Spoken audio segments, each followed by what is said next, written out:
High friends, welcome to Yashikar. ரொம்பவே ஷாக்கிங்கான ஒரு நியூஸ். ஆப்ரேஷன் முடிஞ்சதுக்கப்புறம் நல்லா இருக்கார் அப்படின்னு தான் நினச்சிட்டு இருந்தேன். என்ன அப்படின்னா, நம்மளோட விஜய் டிவியில் ரொம்பவே சூப்பராக போயிட்டுருக்க பொன்னி சீரியல் உங்கள் எல்லாருக்குமே தெரியும். இதில் பொன்னி சீரியலில் ரொம்பவே சூப்பராக நடிச்சிட்டு இருந்த ஒரு நடிகர் யுவன் நேத்ரன். உங்கள் எல்லாருக்குமே தெரிஞ்ச ஒரு பர்சன் தான். சன் டிவி, விஜய் டிவி அப்படின்னு சொல்லி கலக்கிட்டு இருந்தார். கொஞ்ச நாளுக்கு முன்னாடி வரைக்குமே விஜய் டிவியில் பொன்னி சீரியலில் நல்லாவே சூப்பராக நடிச்சிட்டு இருந்தார். ஆனால் உடல்நிலை சரியில்லாமல் அந்த சீரியலில் வந்து சடனாக வந்து அவர் காட்டுறது கிடையாது. கொஞ்ச நாள் வந்து ஊருக்கு போகிறாரு அப்படின்ற மாதிரி சீக்வன்ஸை வந்து கொண்டு போயிருந்தாங்க. மறுபடியும் அவர் திரும்ப வந்துடுவார் அப்படின்னு சொல்லி தான் எதிர்பார்த்துட்டு இருந்தோம்.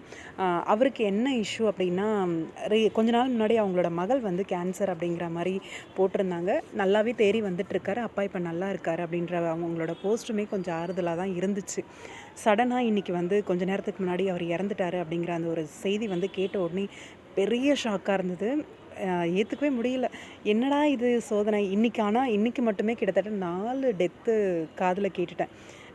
ஆஃபீஸில் தெரிஞ்சவங்க, ரிலேட்டிவில் அப்படின்னு சொல்லிட்டு. என்னடா இன்றைக்கி நாளே இப்படி போகுதே அப்படிங்கிற மாதிரியும் ஒரு பக்கம் இருந்துச்சு.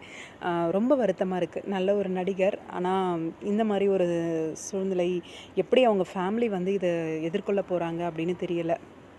நேத்ரனோட மனைவியும் ஆல்ரெடி நம்மளோட விஜய் டிவியில் நடிச்சிட்டு இருந்தவங்க தான்.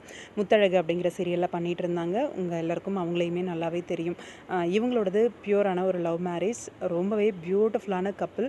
2 அழகான மகள்கள் இருக்காங்க இவங்களுக்கு.